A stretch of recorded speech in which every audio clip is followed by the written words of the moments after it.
everybody. This is Everything is Fine. This ruined show about something that you something blah blah blah whatever. With me today, as always, is Hassan. He's the guy. Yep, that's me. Yeah, it's you. We're here to talk to you today about something. I haven't prepared anything. Have you heard of? Go ahead. This is supposed to be the one where you watched all of the One Piece anime. Explained it to me. Oh, I didn't do that. Okay, kid. Do we have time for you to?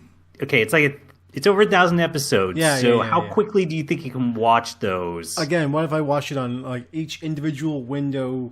Like, what if I take Chrome and just make 1,000 Chrome tabs or whatever? Split them off into their own little quadrant across my screens, and then just kind of watch them all, like all the episodes, at the exact same time, but play them all at like 1.5 speed. So slight problem. Yeah. I assume you have a 1080p monitor? Yeah. Well, 1440 actually. Okay. So it's a little bit better. Yeah. That's still gonna mean like each window is like, like 2.5 pixels long. Yeah. And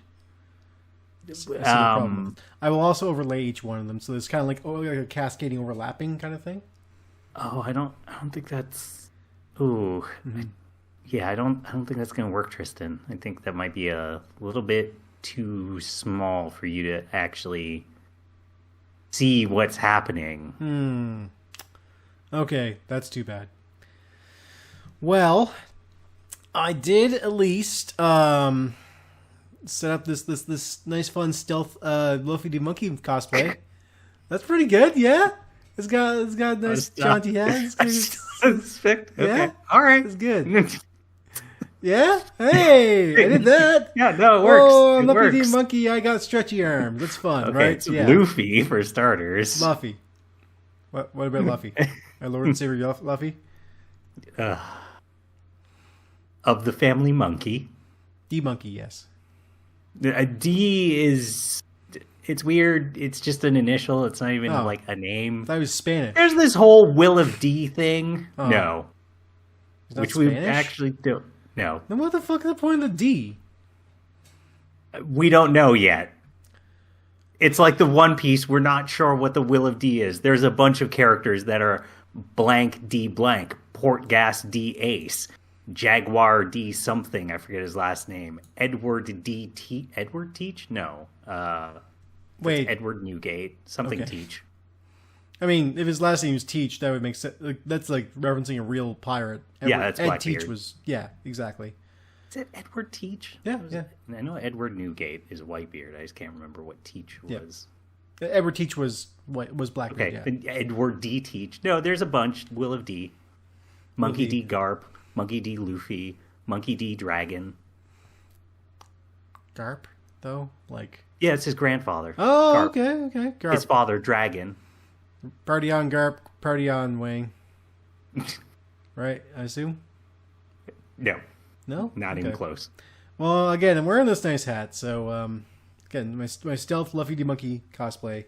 Well, good thing you brought that cosplay, because Tristan, we're actually here stealth to talk cosplay. about the live-action One Piece show. Oh. It's not even that stealth, because you're also wearing a red shirt, which is appropriate. Yeah, I know. It's stealth. Yeah. It's a different... It's not... I'm not bare-chested or anything. I'm not wearing, like, a vest. Well, he only does it later in the first one. Like the first arc, he was not bare chested. Oh, was he? Oh, okay. No, didn't know that. It's late. It's like later on stuff where he has the open shirt. Oh, okay. Well, hey, yeah. Anyway, so One Piece, something we talked about this already like 1,000 times though. Well, this one's different because it's live action. Ooh. Who and why? Why?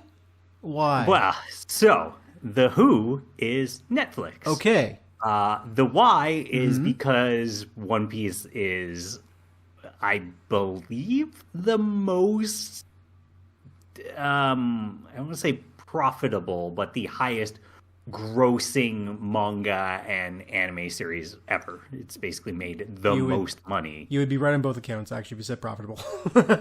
Probably, yes. It does very well. It is. Unless we count like Pokemon hugely or popular. something, but you know.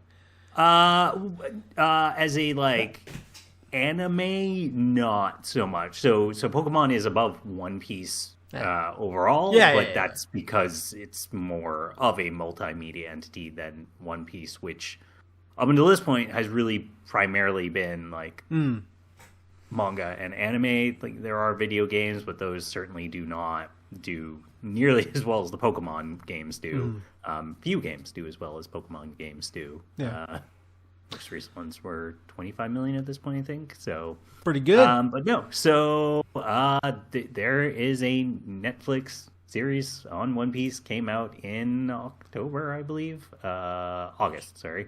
And Tristan, yeah, what? It's good. It's Are you sure? Really good. No, hold on. Yeah. Hold on. Are you sure?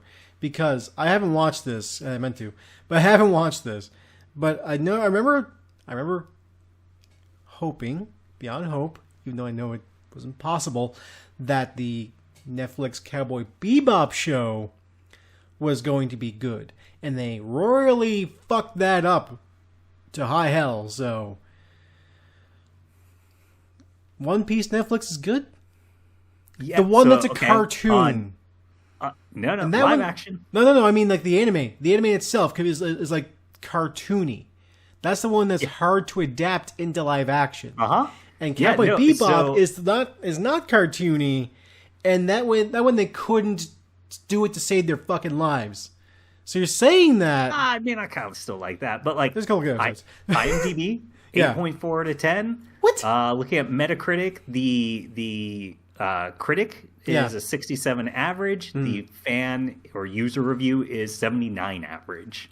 Damn. Okay. Well, and I can't, I'm not super tuned in on the One Piece fandom, but the social medias that I tend to use, Twitter and Reddit, seems like those fandoms are pretty darn happy with it. And I really like it. I think they did a really good job with it. Nice. Now, I am acting as if I don't know that this is good. I actually have heard multiple accounts that, hey, this is actually good. Mother's Basement being probably the best account of this show being Mother's Basement, the YouTube channel.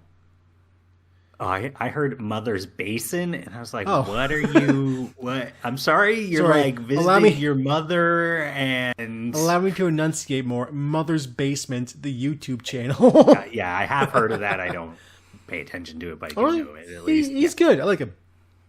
I'm not a big anime guy, so Fair. Like I'm not either, but like those... He's kind of like a good source of like the ones I should watch. Okay, well then why do you have a Tokyo Mew Mew back piece? I have a what now? Tokyo Mew Mew back piece. Yeah, I heard the words you said, but I have a what? A Tokyo Mew Mew back piece. We all know about it. You don't have to pretend. We know you love it.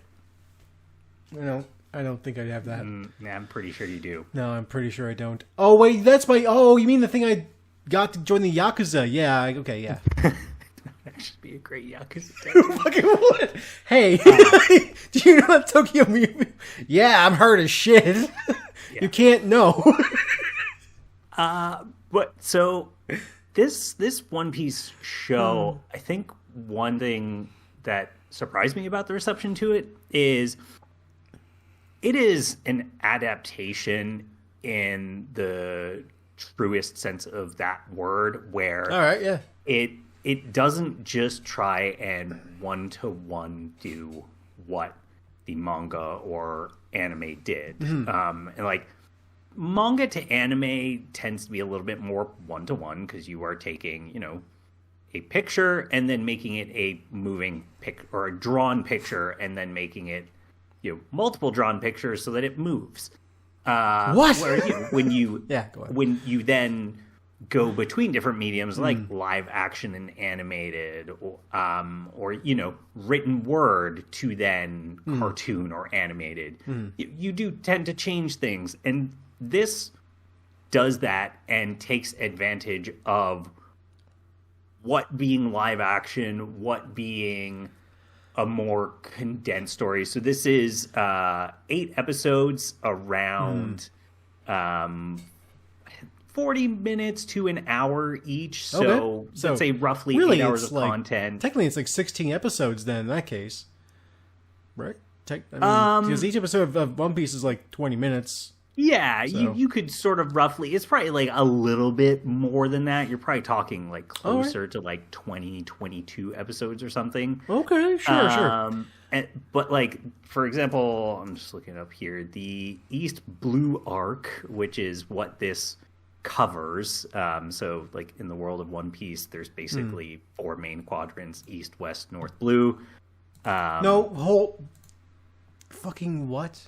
East, West, North, and then Blue.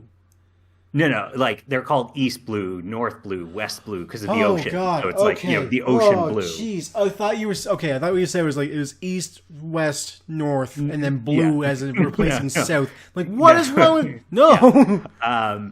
So 61 episodes roughly for what the Netflix show covers. Netflix show covers 61 episodes, really? Yeah, so they've like slashed that by probably a third. And that does mean that certain characters have had to be either completely cut or condensed. So, for example, there's a character called Mary, who is, without getting too much into the story part of it, he was a butler for this rich girl that Usopp was friends with. And in the anime, he gets injured, but he survives, and he like has very tiny cameos in like future stuff. It'll basically just be like, oh, you see the news about the Straw Hats and Usopp, like 5 panels, and he'll have like 2 lines where he's talking to this girl, and like that's it. In this, they just killed him off. He doesn't have much of a role. He had more of a role in the anime too. He did a little bit more like fighting in that, but it doesn't really matter that he's gone, and the show still works. And so I'm surprised that the fans are into it. I expected a little bit more pushback from them, and people complaining like, oh my god, I can't believe they didn't do exactly the thing with him like they did in the manga and anime. So I'm very happy to see people do that. I think people are a little more accepting of adaptations these days. So it's anime fans. So it is anime fans. But you can never judge. I will say, non-anime fans also seem to like this, so that might be a factor there. I know a friend, his boss, he's a big One Piece fan, and he's like, my boss just like turns to me the other day and she's like, so have you heard of this One Piece thing? I'm loving this show. Oh no, it's making the normies weeaboos. Yeah. Oh god. So we'll get into that in a little bit. But another example of like one of the characters they dramatically changed is Sanji, the chef of the show, where all kicks, in hell the yeah. anime he's like female obsessed, and he'll just have giant hearts for eyes at women, and he has all this. In this, they made him a little bit more of like a suave flirt. He's not like creepy pervert, like he kind of is a little bit in the anime. I want to see a supercut, or I guess a supercut, or a replacement cut, an edit of the Netflix show where they replace all of any Sanji talking roles with just like animations of like Golden Boy, just to really mess with people. And there's some other characters that change. Like, so Buggy in the cartoon is a little bit more. I've seen the Buggy stuff in this. He's a little bit more of.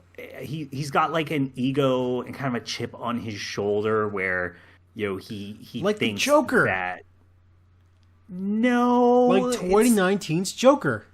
Ugh, I've never seen that, so I honestly can't say for certain. So I'm gonna say no. Right. He's a little bit more like, I deserve respect, I demand respect.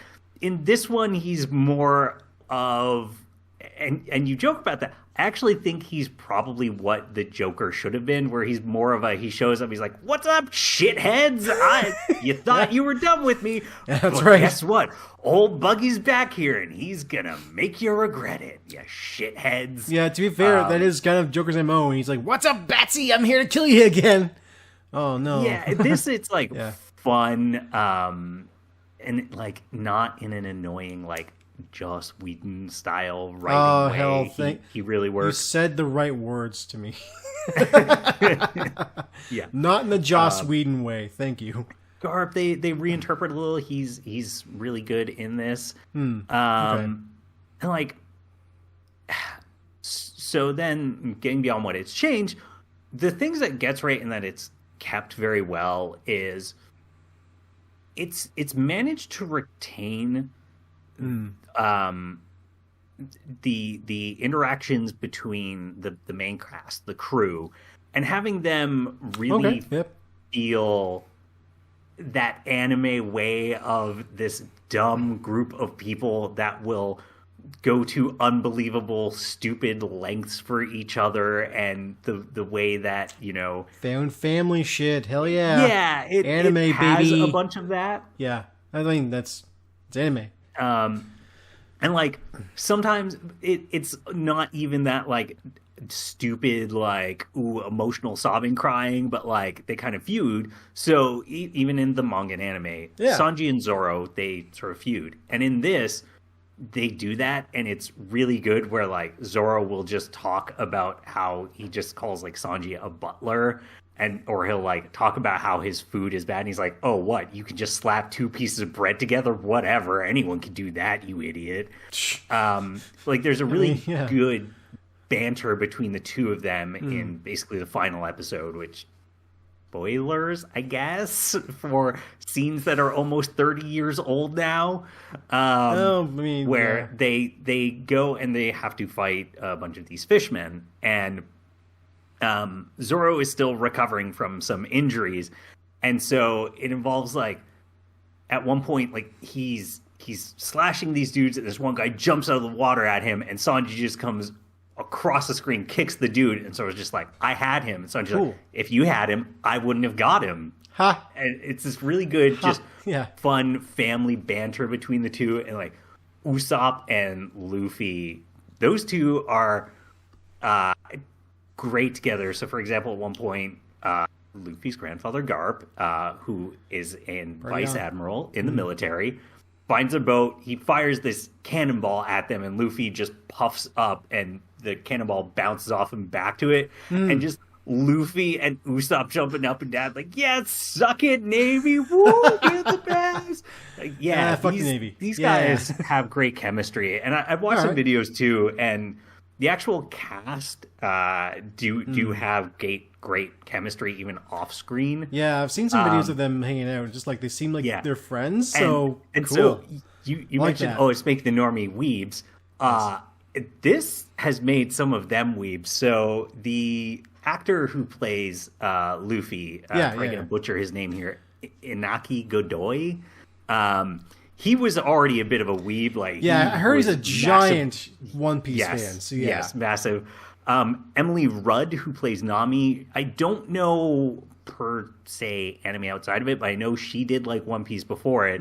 But Taz Skylar, who plays Sanji, was not a big like One Piece fan before this, to my knowledge. But he's an interesting one because he's just started to turn into Sanji as a result of this, where like he took up a bunch of kickboxing lessons, and now he's just super into kickboxing. Have you? And he did a bunch of like chef training for this, and was constantly feeding all the cast throughout it. Now he's just like super into, you know, Michelin star style cooking, and you're like, oh no, what is this show doing to you? It's just like infected you. Yeah, as a bit of a martial arts fan, have you seen any of his training videos? A little bit. I haven't watched like a huge amount, but dude's got chops. Like, yes, he learned kickboxing real fast and got real good real fast. And like now just does it in his free time. It's not even I just do it as training. It's like, no, I'm gonna go do this like kickboxing match on Saturday because that's just what I like to do now. Oh, okay, all right. And like, oh yeah, it's not just the crew per se. It has done a good job of keeping some of the sort of real emotional moments of the show, and it makes them work in live action. And it so, like, Sanji has two real good ones. So one of them is Sanji's backstory. He was a kid working on this boat in the kitchen. It gets attacked by the cook pirates, who are headed up by Captain Zeph. You know, just to stop you for 1 second. Every time I hear a pirate like crew name, I always get kind of like a little weirdly like, "Whoa, why would you call it that?" Then I remember it's One Piece. Go on. Sorry. They're called the cook pirates because they're into cooking, Tristan. You don't say. It is. That's the thing.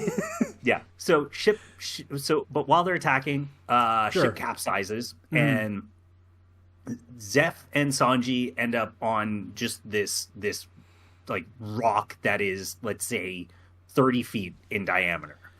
Okay. Yeah. And Sanji's a kid. He's probably 11, 12, something like that. Zeph basically has these two bags. You know, one's like this big, and one's sort of like this. I mean, my hands would be much bigger, but sure, yeah.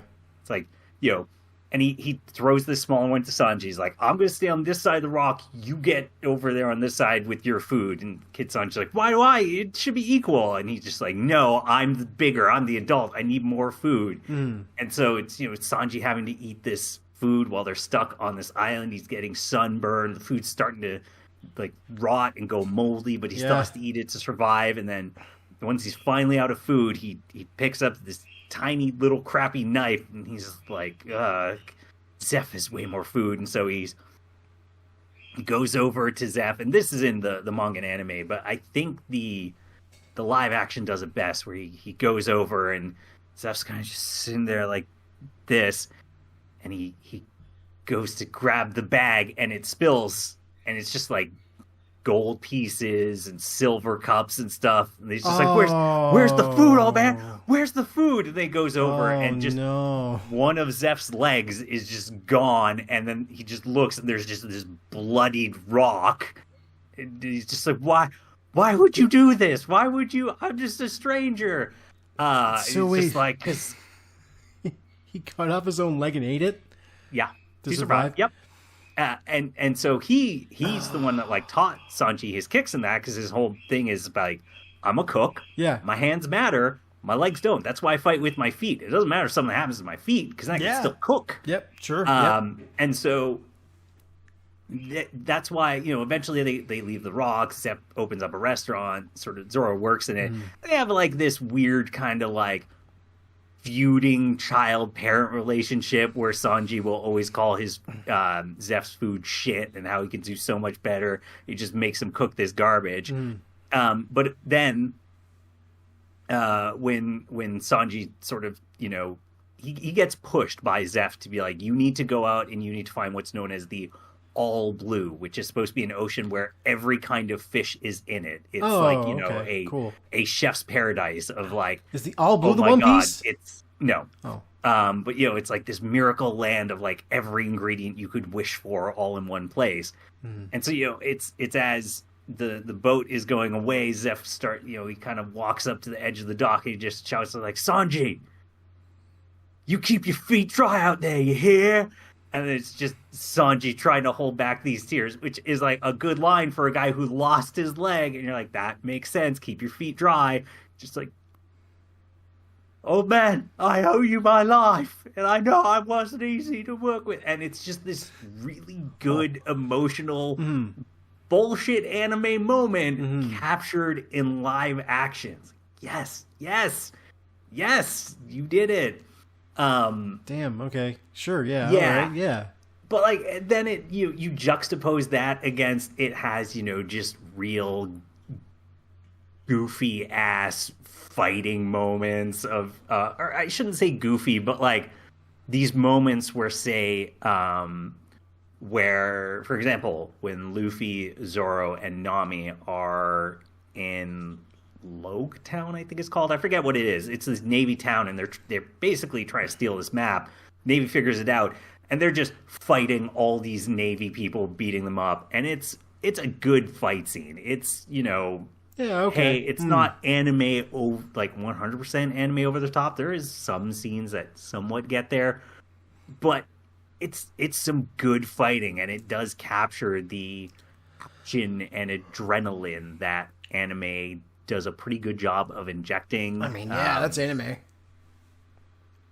But the thing that like makes it work on that is while they're fighting, they're all kind of flipping over each other. You know, Nami will hit a guy with her staff, and then he kind of turns this way, and Luffy will punch him to then, you know, finish him and kind of knock him out in that. So it has those. Cool. There's also there are certain scenes I cannot believe they did. So there is a character in the show called Helmeppo, Helmeppo. Oh, this show's names. I think it's a real name, if I remember correctly. It's Danish or something. I could be wrong on that, but I believe it is. At one point, I seem to recall being told it is an actual name. And there's one point where he is in this. I want to make sure I got it right. Is it Rogue Town? I'm only seeing Helmeppo as a One Piece name. Okay, maybe he's not the character I'm thinking of. I know there's one like that. Oh, it's that guy with the big hair. Oh, with the bowl cut. Yeah. Yeah. Okay. But so he is this spoiled brat kid of the Navy figure who is kind of in charge of this town and this area. And so at one point when they're in this, he's in this bar and this kid spills some food on him, and so it's like, oh, I could, you know, have you murder, kid. And Zoro tries to stand up for the kid, and that's how he gets captured. And his swords get taken. And they have a scene where it is just Helmeppo butt naked, and you do see his butt, and he's just got Zoro's swords, and he's pretending like, yeah, I'm a cool guy with these swords. Look at me, yeah. Like looking at himself in a mirror while he's doing it, and Zoro just walks in, just give me back my swords. And, going into just quickly some of the character stuff I'm not as big a fan of. And they don't actually, it's not that they do a bad job with this. It's that I never really cared for the character early on. Sure. Not as good a character, which is Usopp. Because early on, he's very much this cowardly character who just kind of avoids fights. And in this, they almost make him too cowardly. They make him a little bit too much of a braggadocio, where and he kind of got this nature of bragging and kind of lying because his friend who was this young girl or same age as him growing up, but she was very sick, so he would always lie and be like, oh, I went off on this adventure and I fought a dragon and all these things. The tall tales, but the second that cool. You know, any sort of actual fight will break out, or he would have to actually, you know, engage in combat. For example, at one point when they're at Zeph's restaurant and these fistmen show up, he just cowers under a table and hides. Or when they have to fight some fishmen, he mostly just runs away. He does fight and defeat one of the stronger guys, but it probably wouldn't be so bad if I didn't know where he eventually goes, which is that sort of post time skip. He does get he gets more muscular, and also so his weapon's always just this slingshot. Right? And post time skip, they make his slingshot more interesting, where he gets all sorts of special, special pellets. Yeah. Yeah. So he'll have ones that'll, a lot of it is plant based because he was literally on this like his training was this guy that I can only describe as looking like he is wearing armor from Hollow Knight, which I think it's actually it would definitely be from before Hollow Knight came out, but he looks like that, and it's this island full of all these like plants. So he'll have these ones where he'll fire it and then a bunch of vines snare around, and he just became less of a cowardly character. His abilities became way more interesting, and so it's not that he's bad here, but having that reset and going back to the least interesting part of him is a little bit. I hear you. Because not that into it. No, I get you though, because like that makes a lot of sense, because essentially, like you've already gotten to a point where like the interesting stuff is starting to happen to this character, and then you have to roll back to when it was not what you wanted. Yeah, I can see why that would be disappointing. Yeah, he's not as good. It's understandable. I would also say like Zoro, his backstory is not as. His backstory's never been the most compelling for the Straw Hat crew. What's his backstory? I actually don't know his backstory at all. I'm assuming it's mostly he grew up on this island where his sort of teacher, who's teaching him how to use swords, had a daughter, but he was always like, she's she's a girl, she's always going to be weaker than a guy, you'll always be stronger than her. And basically Zoro and this girl swore they would become the strongest swordsman. She died of a sickness. In this, they make it she died of an accident. But it's just his main compelling point has always just become, I want to become the strongest swordsman, and that's always been good enough. But he's never been like the emotional backstory character, really. He's always been the I don't want to say tough guy, because he can be a little bit goofy, but stoic is probably where I would go with him. Yeah, sure. I still put him as a tough guy though. Cry or anything. Sure, yeah. Typically. The actor does do a good job as Zoro. I just, the writing for him and them trying to make his backstory matter is a little bit. I get you. Yeah. I'll also say they spend not quite enough where I would say it has deuteragonists, but it's close to where they spend a lot of time with a character called Koby, Koby, who is this younger kid that Luffy ends up rescuing from some pirates. He then decides, you know what? I'm going to join the Navy. I don't want to be a pirate. I want to be in the Navy, and I want to stop bad pirates. It's a little bit weird because I don't know how that'll work for future seasons. It would be very weird, and they're not so much weird, but his sort of story, because he ends up sort of signing up under Luffy's grandfather Garp, the vice admiral, and so it's mostly a case of like Luffy kind of goes off in this direction, does a bunch of stuff, Koby does a bunch of this stuff, and then occasionally they'll reconverge, but there's long gaps in between that. So for future seasons, I don't know how that's going to work, and I don't dislike any of the stuff that has Koby in it here. It's just, it's going to be weird if season 2 has a bunch of Koby in it, especially for the stories that story arcs I would expect them to have in a season 2. That would be unusual and bizarre to keep that in there. Okay. Well, fair enough. Going back to some things like the music, fantastic in this. A lot of the music is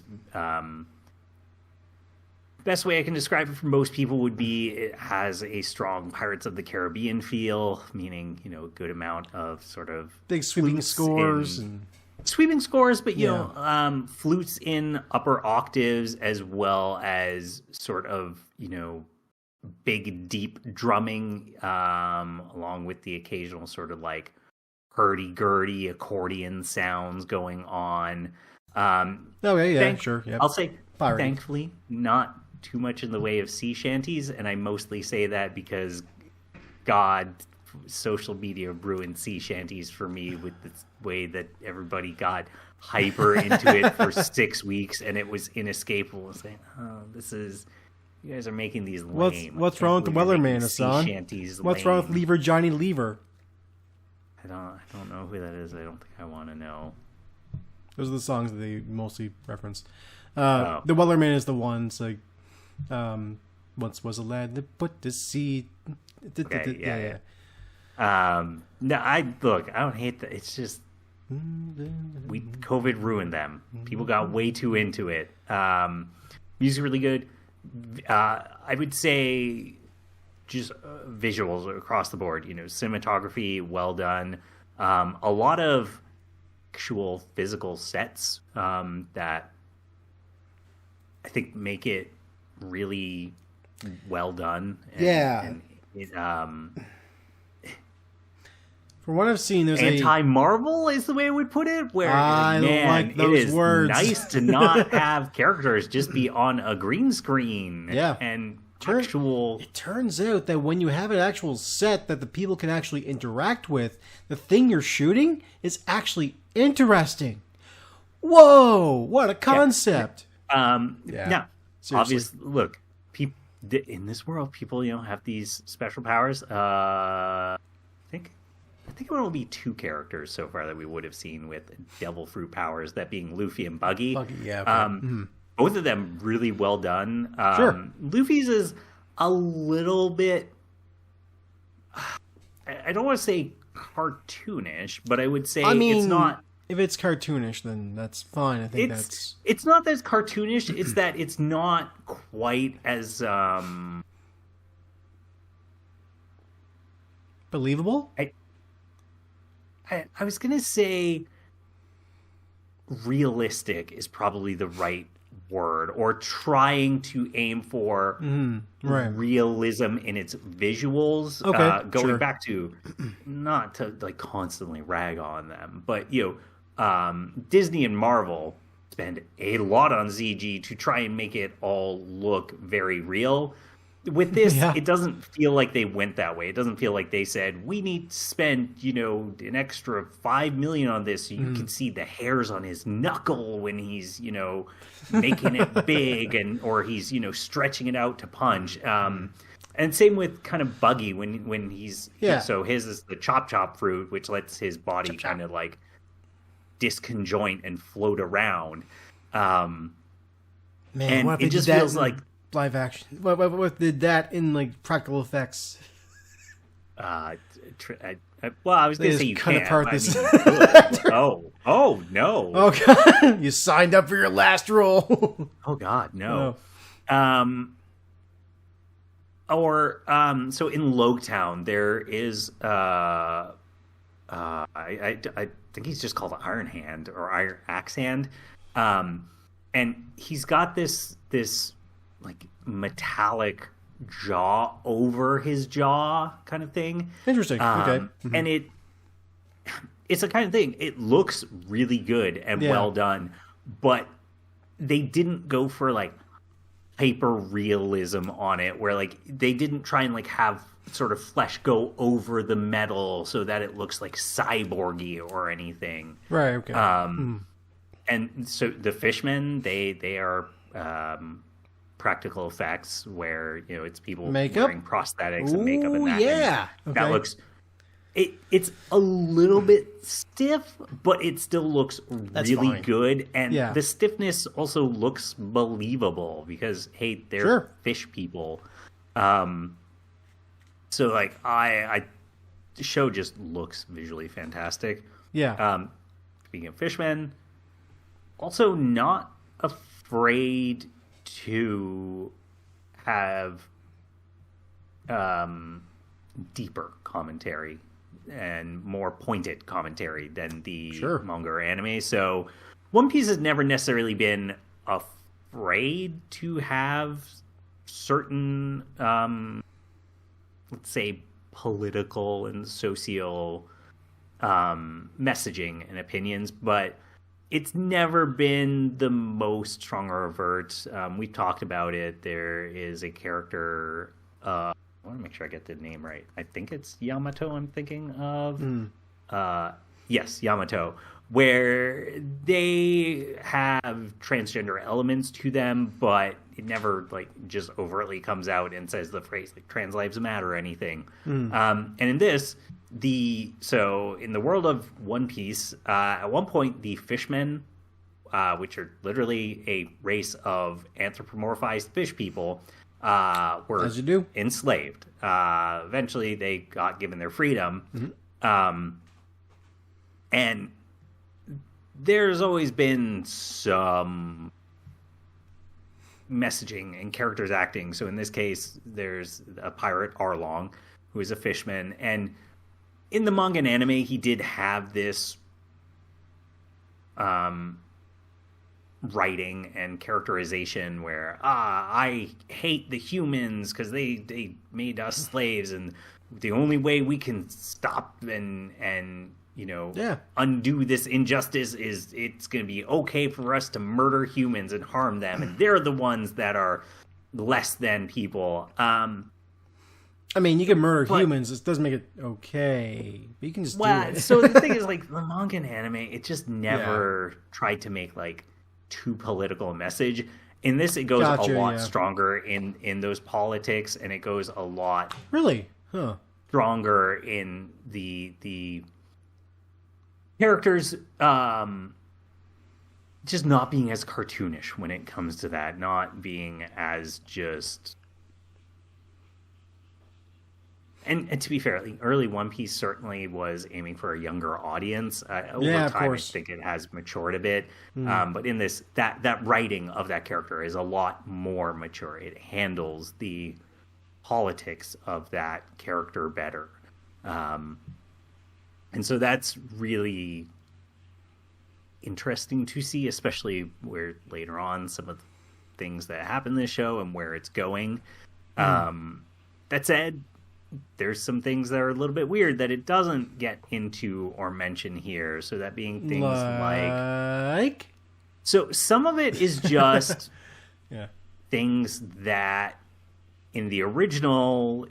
they mostly just didn't come up or get acknowledged because they probably just weren't things that Oda had, Eiichiro Oda, the writer of One Piece, that he had not either thought of, wasn't planning, blah, blah, blah. So that could be things like, so we talked about how Luffy's grandfather is a vice admiral. His father, Monkey D. Dragon, is the head of the Revolutionary Army. And at no point in season 1 does it really mention that. At the end of the East Blue arc in the anime, it did. I forget if they actually say he's the head of the Revolutionary Army or if they just say he's an important character, but he does show up for like one scene. Yeah, okay. It was things like that, or like. So Luffy got his straw hat from this character, Shanks, who was a pirate that visited his hometown. He kind of got infatuated with, kind of inspired him. Shanks is one of the 4 emperors of the sea. Shanks is one of the like the redheaded guy. Yeah, red hair Shanks is literally his name. Oh, there you go. Cool. Yeah, did it. Yeah, but like they don't mention that or acknowledge it. And it's like I sort of see why, for like people unfamiliar with it, that'll probably be a fun reveal later. But it's a little bit weird that, none of the other characters go, hey, you mentioned that guy Shanks. He as in one of the 4 emperors of the sea, or Buggy, for example. We like in the manga and anime, you find out way later. He was on the ship and was a crew member for Goldie Roger, the previous pirate king. Right. Oh, okay. Yeah, sure. Or king of the pirates. King of the pirates, whatever. And it's the same thing. It's it's a little bit weird that never comes up here now in season 1 of this when, that fact has now been established. So there's a little bit of weird stuff there around characters, like trying to figure that stuff out. Where do you fit it, right? Yeah. Yeah.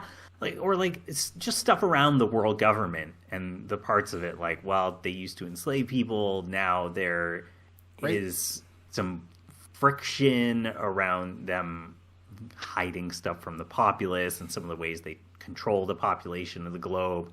That it's a little bit weird to just have none of that here. I partly understand why it's not there because it would be a lot to try and layer that in.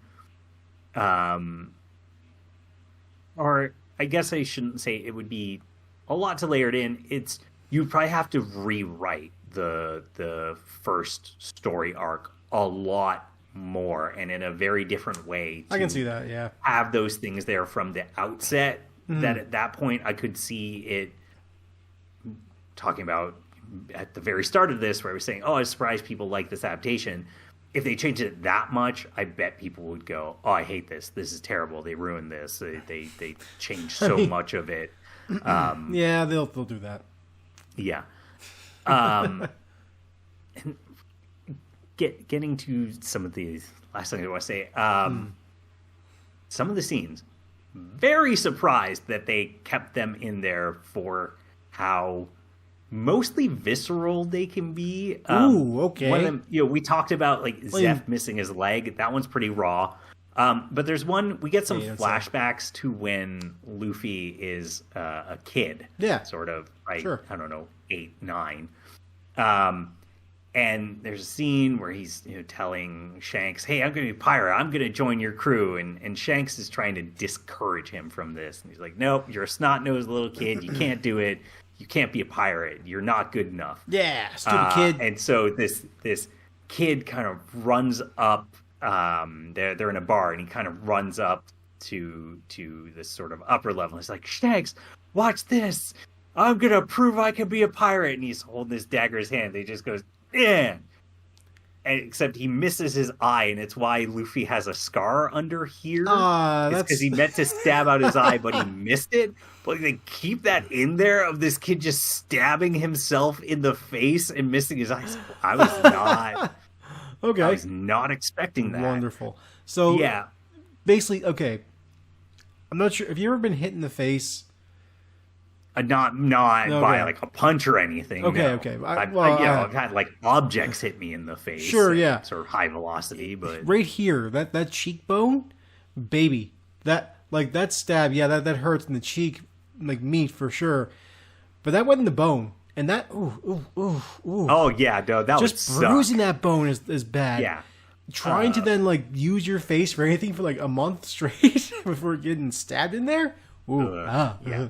Or there's a scene later on where this pirate has sort of kidnapped Luffy, taken him out onto the water, and then one of they're called sea beasts, which are just these Godzilla-sized fish, typically in the ocean. Sure. Yeah. And it basically attacks this little dinghy that they're on, and there's always a bigger fish.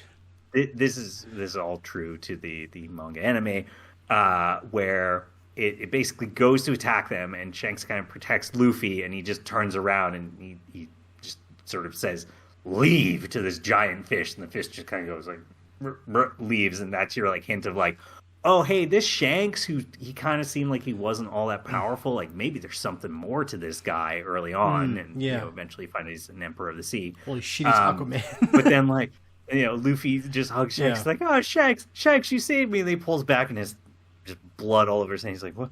Shanks, your arm. And just Shanks' arm is gone because the sea beast bit it off. And he's just like, it's okay, Luffy. It'll be okay. Don't worry. Oh. There's this guy with just, they don't show too much of the actual stump, but it's, just this torn off sleeve covered in blood as he's hugging this crying child. And you're like, this is Man, like, So- compared to the manga and anime, this is just so much more visceral and messed up. So we now have two characters who have had like acquaintances or friends who have like have a limb missing because of them. Yeah. Okay, just making sure. Did Did everybody else have one of that? There's a lot of limbs go around. Okay. Not even missing Usopp, like I don't think a there's person who's been anyone. cut in half or something, or I mean, yeah, they're definitely main characters. I mean, Luffy's brother Ace dies because an admiral just punches his fist through his chest. that's a good way to die. Yeah. I would accept But that if I was getting to him. just the most visceral, and I thing. cannot believe they left this scene in unchanged. So Nami, her whole backstory is that she comes from Orange Town, I want to say it's called. Yeah. What's the name of these Orangetown. places? No, sorry. It's a valid Is name it for a place. Orangetown? I think it is. I don't remember. It's called Burgundy. So And what happened is when she was a kid, the Arlong pirates show up. They're like, nope, you people all have to give us your money in this town, or there'll be repercussions. They basically end up murdering her adopted mother.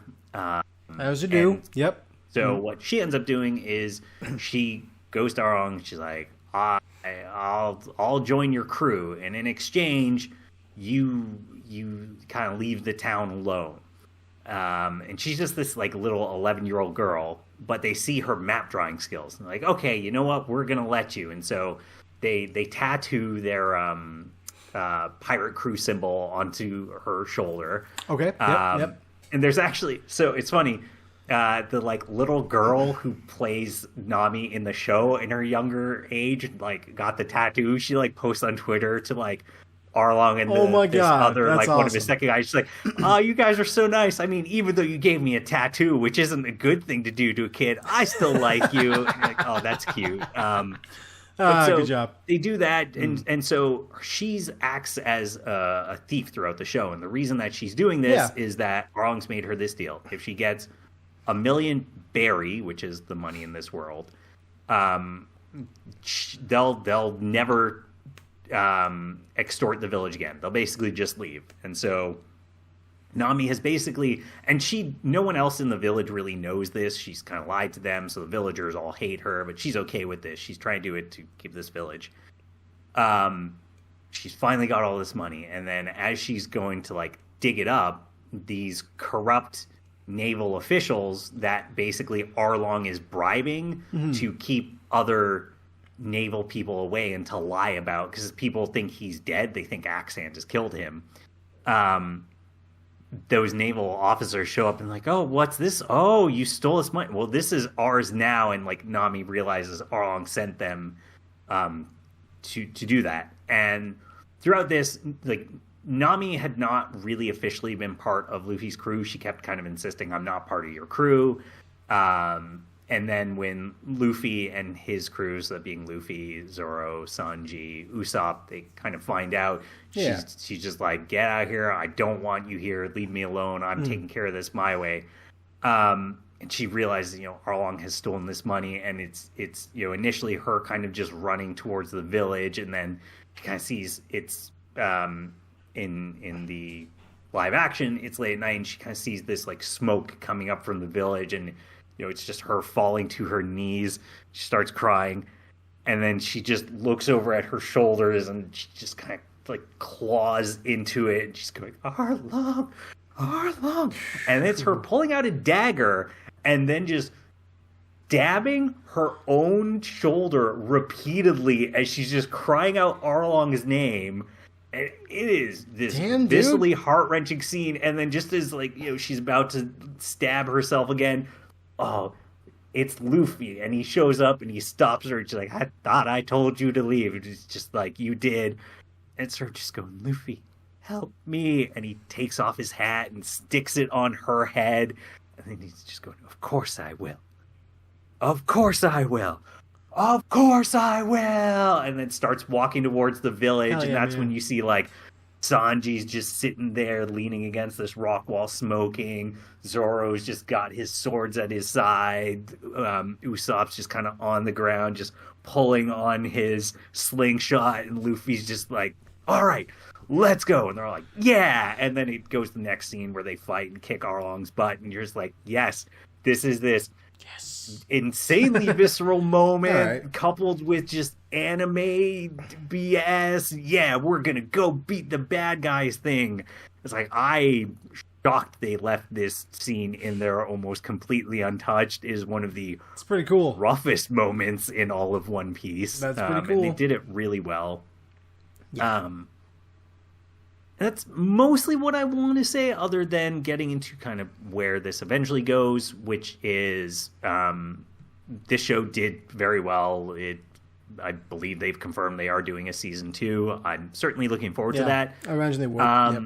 A season 2 will be a little bit weird because that means where we're going next should be Tony Chopper, who, for anyone who doesn't know, make him a puppet.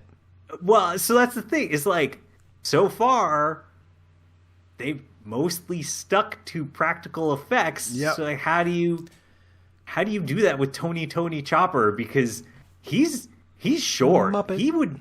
He's like, yeah, you could maybe have somebody who has dwarfism wearing a suit, but that still seems very difficult. Well, I mean, so you probably have to do a Muppet.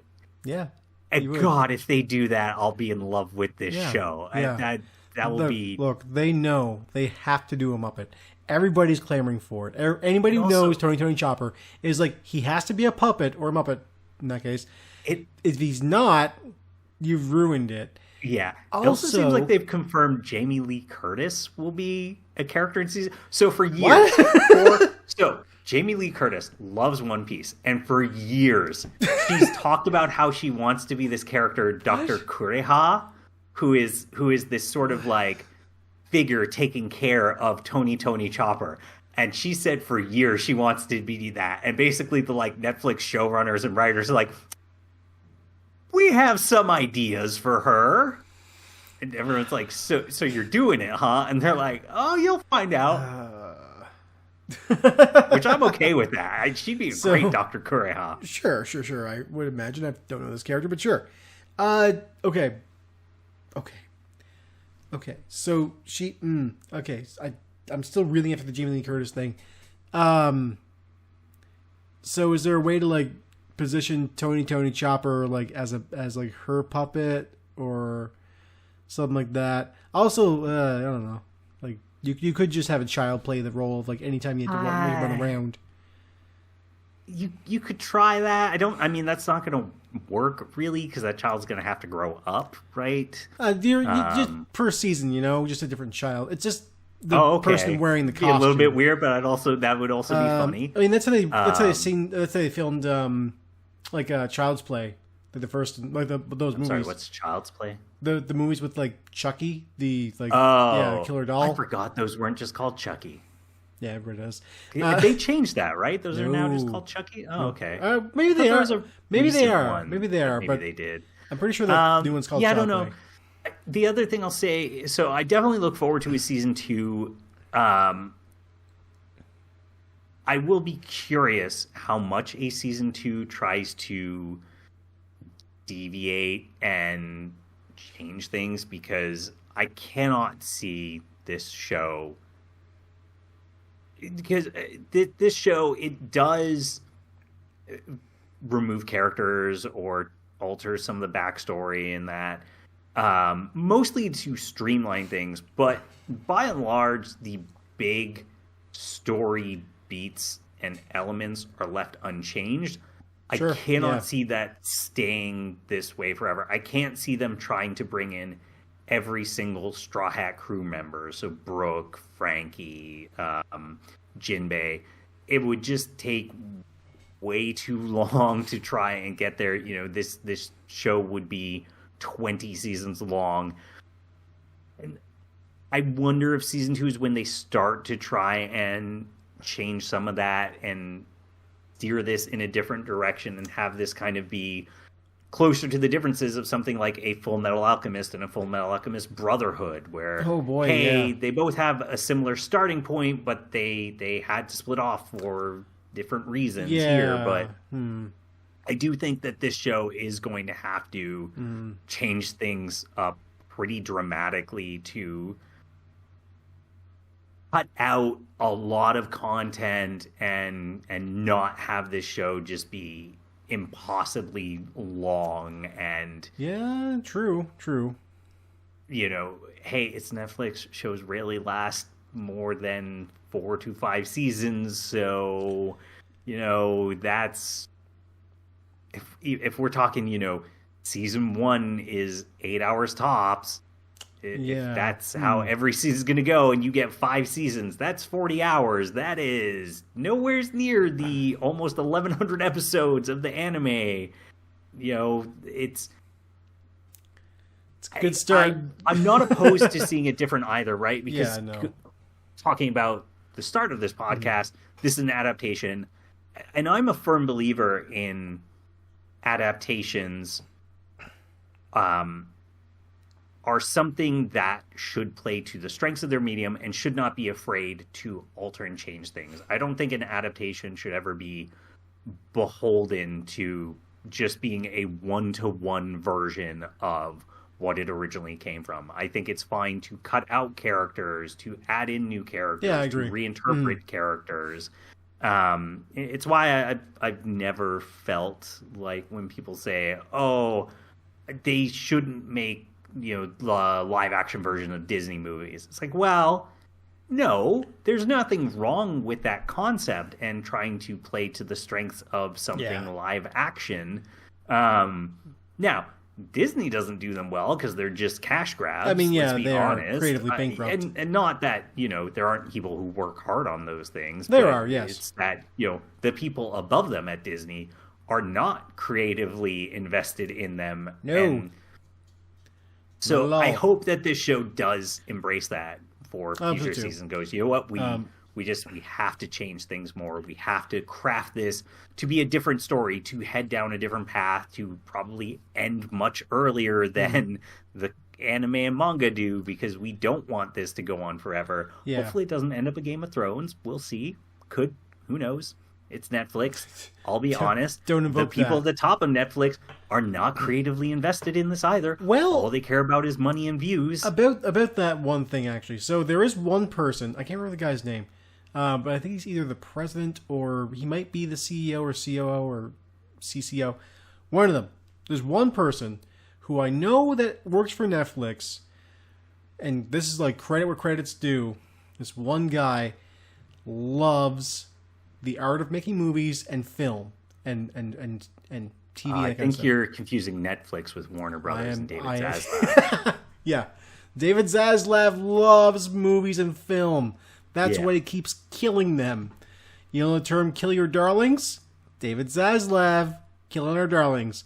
Anyway, there's a guy at Netflix, I can't remember his name, who actually has gone on record to say he loves movies and film and that kind of stuff so much that the reason why streaming exists in the way it does for Netflix is because his world as a child informed how he wants to view movies, because he never got out to see them in the theater because his dad couldn't go there and all this stuff, and he actually really enjoys the home theater experience. So that's why he tries to get them in the streaming as much as possible. So when you have a show that is like One Piece, that is extremely in the category of creativity, it's we really want to push this as far as possible. I know that one of their main influences is Shaolin soccer. So, I've heard this. Oh, yeah. Think about that. That's weird.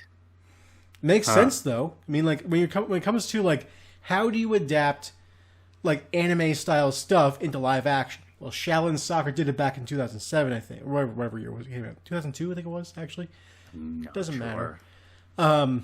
It already did it, and it's here's how you do this stuff. Then you look at stuff Speed Racer, which is probably the most successful, in terms of like, not monetarily, but in terms of like creatively, the most successful adaptation of an anime into live action. And now One Piece is kind of taking those ideas and like, let's work with it. Let's bring the anime to life, as opposed to chopping off what we don't want and saying we can't do that because it's not a cartoon. Yeah, so I think that One Piece is weirdly, like the live action one, is weirdly in a good position right now. Because you have at least one person that runs the show at Netflix who loves what they're doing. And the rest of the executives see money. So season 1 did very well for them. So, I've heard this, yeah. Hopefully it gets the love that it needs going forward. Season 1 certainly got the love it needed. I feel confident in a season 2. Beyond that, with Netflix, I mean, we'll see. I mean, people will drop off, and like Netflix will do stupid things. Yes, there will be one stinky season, but then like, will that stinky season be stinky enough for people to drop it and then Netflix to cancel it? I don't know. Maybe. Probably. It's Netflix. It doesn't take much. It really doesn't. Yeah. Yeah, but that's all I have to really say about One Piece, all right. The Netflix live action series. So why don't you tell the people where to find us? Well, you can find us at still reading over the Jamie Lee Curtis thing. Anyway, you can find us at Twitter, which is at EIFNIR. Go there and tell us how much you love One Piece Netflix. Or whatever. If you want to send us fish pictures, just make sure they're not perverted. Okay. Whew. Yeah. I was going to say, although that would definitely go poorly. Well, if you want to send us feet pictures, that's fine too. Oh, so you're into Robin, huh? No. Because you'll definitely get feet pics. Yeah. I know, but no. Okay. No, I want her to sit on me, not step on me. So. Okay, great. Anyway, show no hour. Where was I? iTunes and Spotify page, and YouTube. You're probably watching it right now. Leave a like and subscribe thingy. Tell your friends about our show. That'd be great. They will enjoy our show if you were like, hey, there's a really funny bit where this one guy puts a hat on. It was a good bit. Don't deny it. I'm the worst. Anyway. You also go to her friendshousedjdane.com.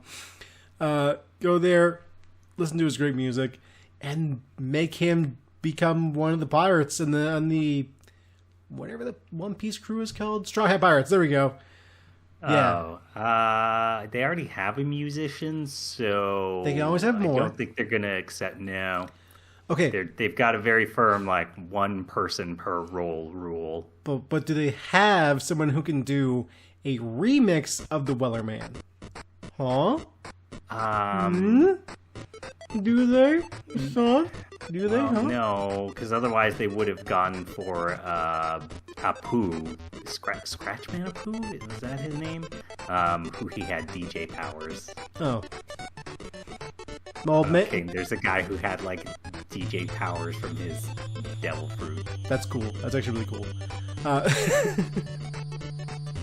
Anyway, that's it for our show. Tune in next time for another Envenomations episode of Everything is Fine, Nothing is Ruined.